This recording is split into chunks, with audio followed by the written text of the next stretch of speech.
for joining me. I'm Scotty D, and this is a 1947-48 Gibson LG-3 from Kalamazoo, Michigan, the Great Lakes State, home of the Wolverines.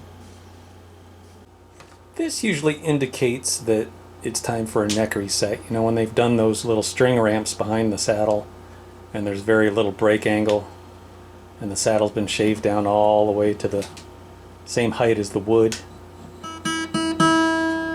Yep. So the LG-3 is different than the LG-2. The LG-2 and the LG-3 had the X bracing on the spruce soundboard, but the LG-2s had inferior grade of spruce for their tops, and they sunburst painted them. The LG-3s had the most select or choice pieces, finest, thinnest grain, older growth select soundboards, and they left them as a natural finish. So that's really the only difference that I know of. And there's some other things to look at. So for certain years back in the 1940s, there were, this is before they always had serial numbers back here. But anyways, you will not find a serial number on the back of the headstock or on the neck block or anywhere else on the guitar. There's no tag, there's nothing. And prior to 47, 48, it did not have this modern logo here. It was more of a script logo, like cursive almost. So we know it's in that range age-wise, and we can look at some of the wear on the frets. Let's get the measurements on the frets and the strings and the action and the relief. The other thing we need to be mindful of is all this funny business going on here. I mean, was this just a crack? Why is there all this weirdness going around this sound hole? Was it just because of a soundboard crack here? Because it looks a little awful. Looks like they molested this side, and it looks like they maybe put a strap button here to begin with, and that was a stupid idea. I guess they didn't realize that till it busted out, but that ain't looking too good. It's probably never had a neck reset. We'll find out when we pull this fret to put our steam in, whether this fret has ever been pulled out or not. Probably not. Alright, now let's take these measurements. The string action at the 12th fret on the bass side of the neck, the low E is 6/64, and on the treble side, the high E is 4.5/64. The measurement of relief in the neck, the straightness of the neck, comes in at 6/1000 of an inch right here, and we have about 3/1000 of an inch. Actually, yeah, there it is, 3/1000. And then we have the other test where we take a very long straight edge. We come all the way down to the wooden front leading edge of the bridge there, and we see if it projects over or if it goes under, and it is almost touching the soundboard. So that's another indication that it needs a neck reset right there. So let's pull this neck off. But before we do that, we've got loose braces. Should not sound like that. It should sound more like a bongo. It should sound, well, this one's not going to sound good at all.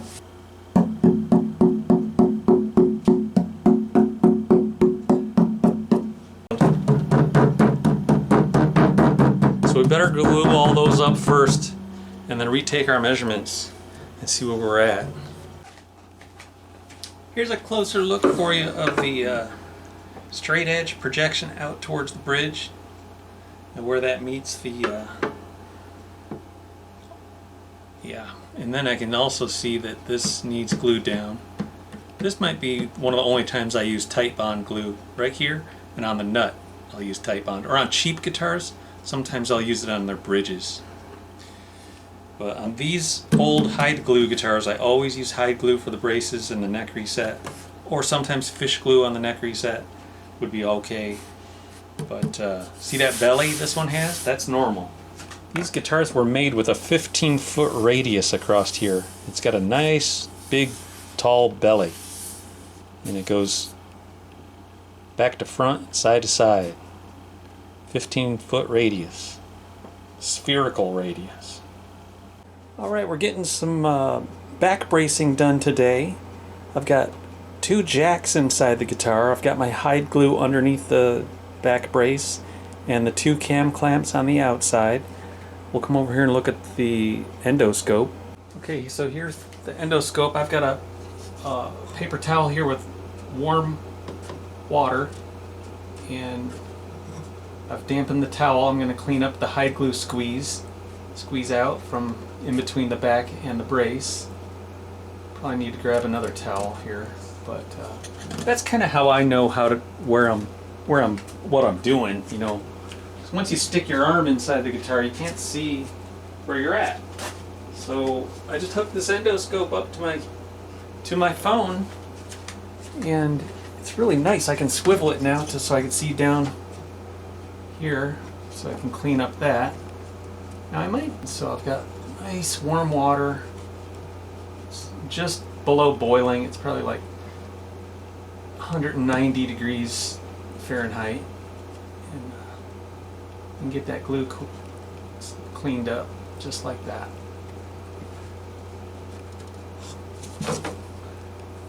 There's also a lot of dirt on the inside of the guitar because it's 70 years old or whatever, 80 years old. Alright, so this is how I prepare the syringe. This is boiling hot water. I like to get a little in the syringe and let it warm up.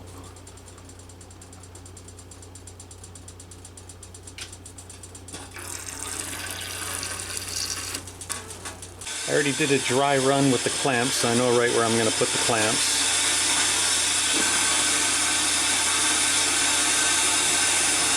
And now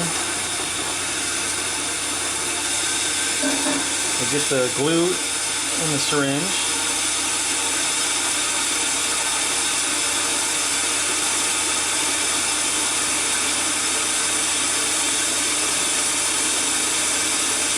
This next brace has got a lot of looseness, about 3/4 of it's loose.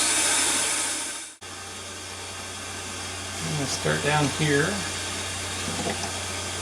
Actually, I still got one of my clamps in there. I got to get it out. Okay, there we go. See how it opened up? I just removed the jack. That's what I did. Alright, now that that's opened up, I'll go in. I'll get some gooey glue in there. Hold my elbows not in my way. I'll just work my way down. I'll reposition the endoscope. And my thumb's going to be in the way probably. I'll probably have to edit my thumb out. And I might get in here with a feeler gauge and help spread it around because we got this. Yeah, we got that area there. I might have to go in from behind a little bit.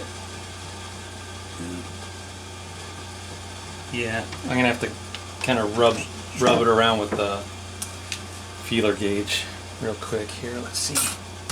Got my feeler gauge. I don't know if I'll be able to film it.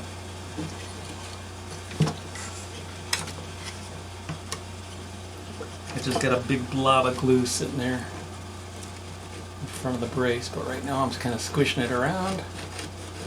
It's going in. I'm gonna have a little cleanup to do. Now I'm going to go in from the back side, the feeler gauge, Try to spread it around where that centerpiece. Try to get it, a little bit of it in there where those two center seam thingies are. That's the feeler gauge going in between the back and the brace. Alright, so I think enough of it's going to squish down right there in the center. That's about right.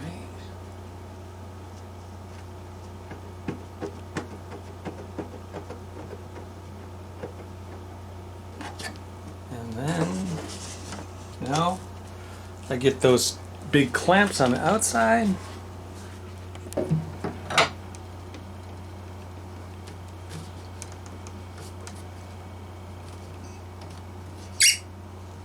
Here.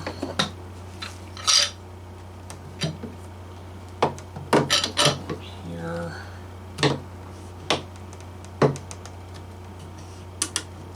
And then I got a longer one I can put over here in the middle.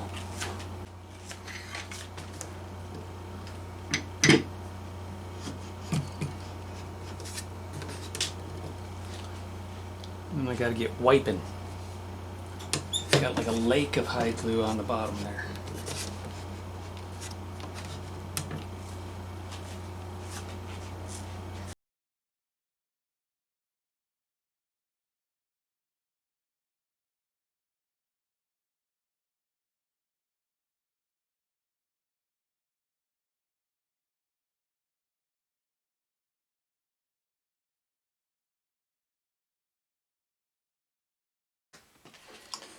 Okay, I left it clamped up overnight. Let's give it the test. Now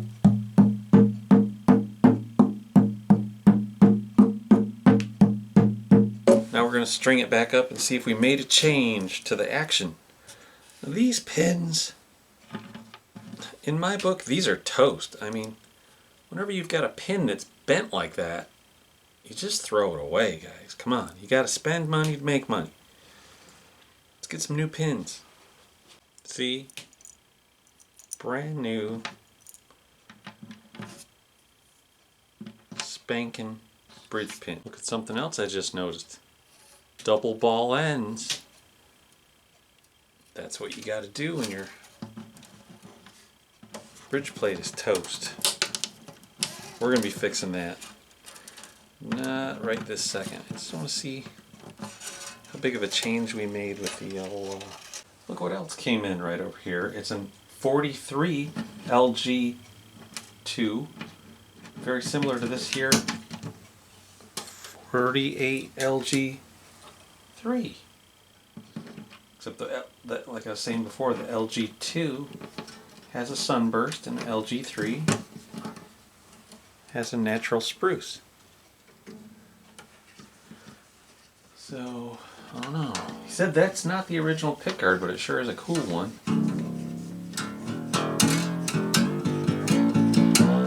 That one definitely, you're going to take the bridge off that guitar.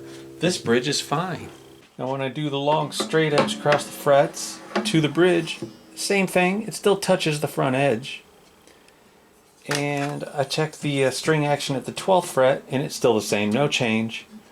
That doesn't mean the back brace glue up was a failure. That just means that we still got to do a neck reset, and we still need a taller saddle, and we still need to repair these bridge pin holes.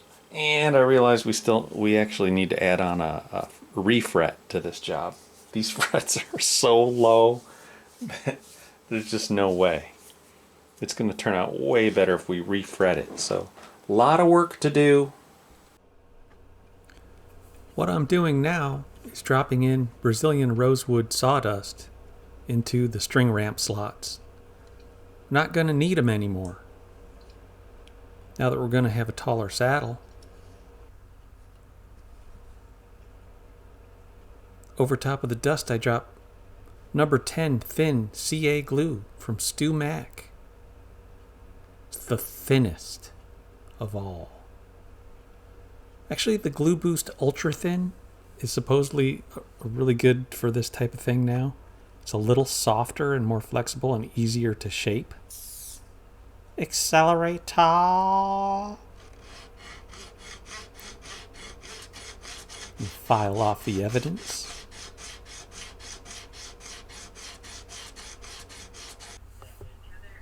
I found a taller saddle in the drawer. I think this one will work for now just to see where we're at. Oh, we've got a string action of 10/64, maybe 11/64. Remember all this weird stuff that we were looking at earlier? Well, it turns out, as I was going in there to loosen the fretboard extension, my knife was running across some of that goo, and it was warming it up, and it turns out it's just glue. It's like tight bond glue, or some other cheap PVA glue. So I think I'm going to be able to peel all this mess off of here just by warming it with my knife. And it peels off like rubber. And just brush some shellac over there and it's going to look pretty good. One more thing I wanted to show you about. This video had this guitar on it, the J30. And I noticed in the video that when I was reviewing it that there were some scratches back here. And you guys are probably thinking, oh damn, you missed some of the defects. Well anyways, I noticed it, and I went in. It was pretty easy to just sand it off and rebuff the thing. So this one's actually going to turn out nice. You probably thought, oh, that one turned out like shit, but it really turned out nice. And he's got his brake angle over his saddle now. He's going to be happy. I'm going to lower this down too. You may have noticed that looked a little high over here. That still needs lowered. He's got a little high action on the bass string still. I got to get around to that. But this one's going to turn out nice. No worries. As usual, everything's good. Now it's time to reset the neck. I'll drill a series of holes through the 15th fret and access the dovetail pocket, insert the heaters, and give it a good rocky roll. We're gonna rock around the clock tonight. Whoa.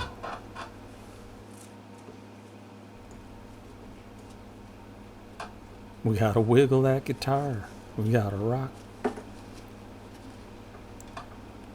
Neck removal jig.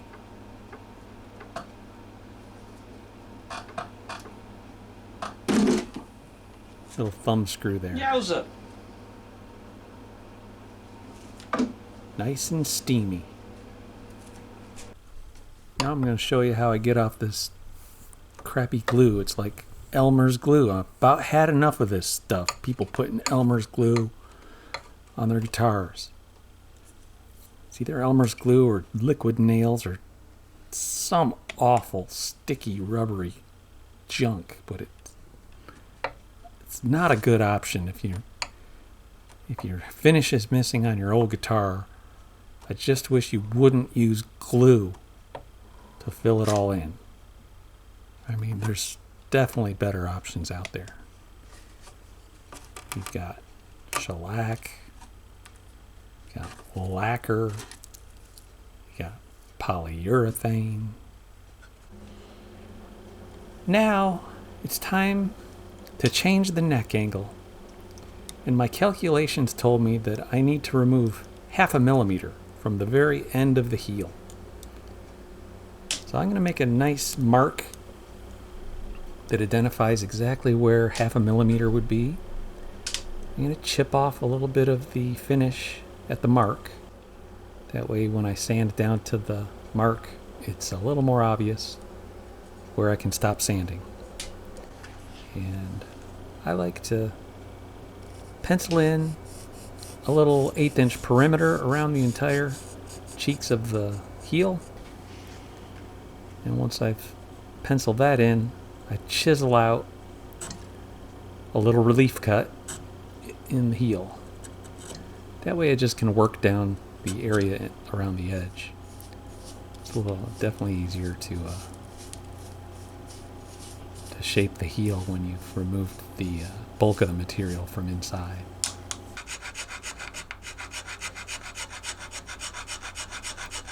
I start with a file. Sometimes I use a rasp if I have to remove a lot of material, but 1/2 millimeter is not a lot of material for a neck reset. Then I'll use some 80 grit sandpaper on a craft stick. I like the craft stick because it's flexible and I can really dial in exactly where I want to take material off. Once I get pretty close to my mark, I'll do about 10 to 12 sandpaper pulls per side and marry up the two parts of the joint.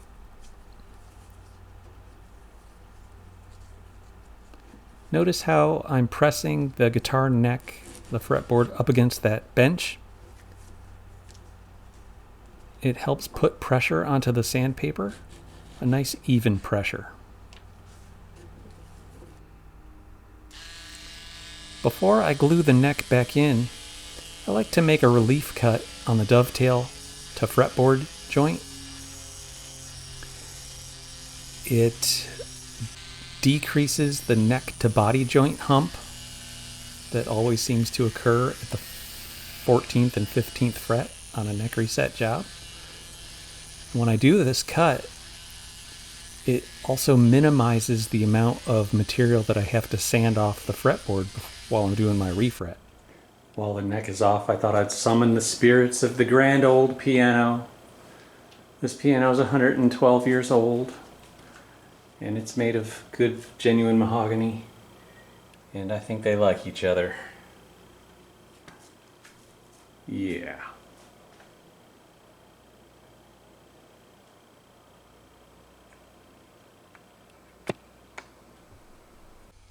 Now I'm ready to glue the neck back onto the body using hot hide glue.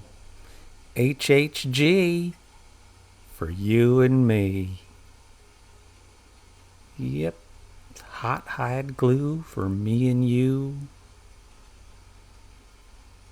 HGR uses HHG because it's hot hide glue for you and me. It's cleaner, it's better, and it's faster.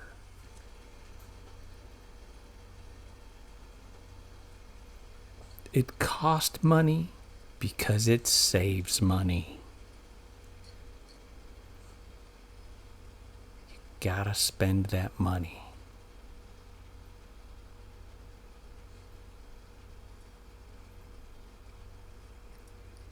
Fish glue will do.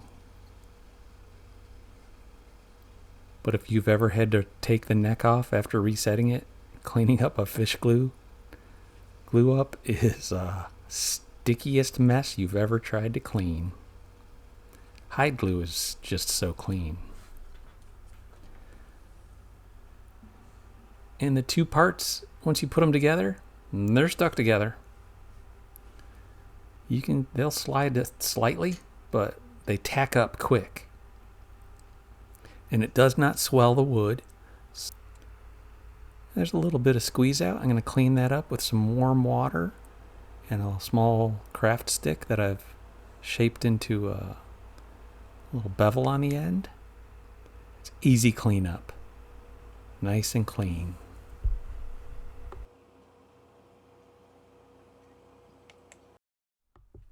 Now I've pulled all the frets out of the fretboard and getting ready to refret the guitar neck.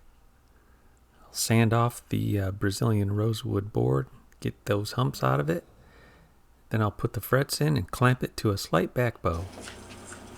This special setup allows me to do the fret leveling under string tension basically. It puts the bow in the neck that you'd see if the strings were up to tension. So I just finished the leveling. I'm going to crown and polish.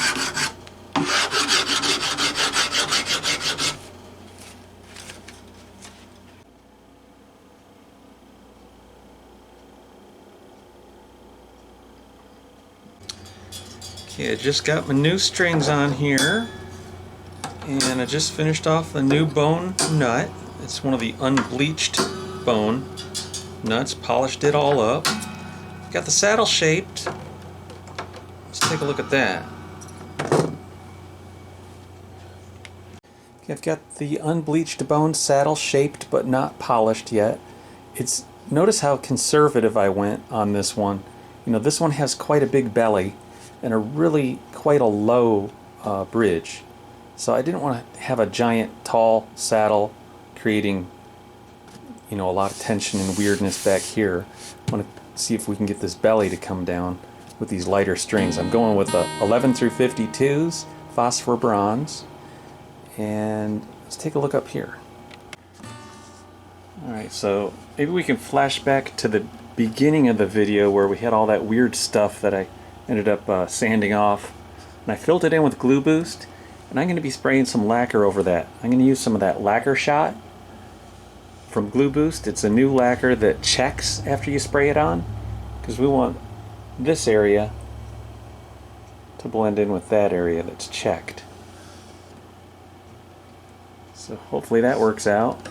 But let's give this thing a listen. We'll hear it.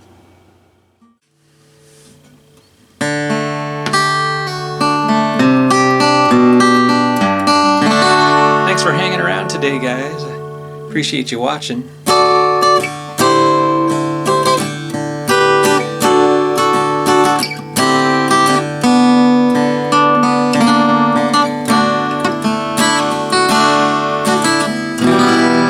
See you next week. I think we'll start working on this 1979 Gibson ES-355. Needs a little help with the electronics. It does have the baritone switch, which is pretty scary for most.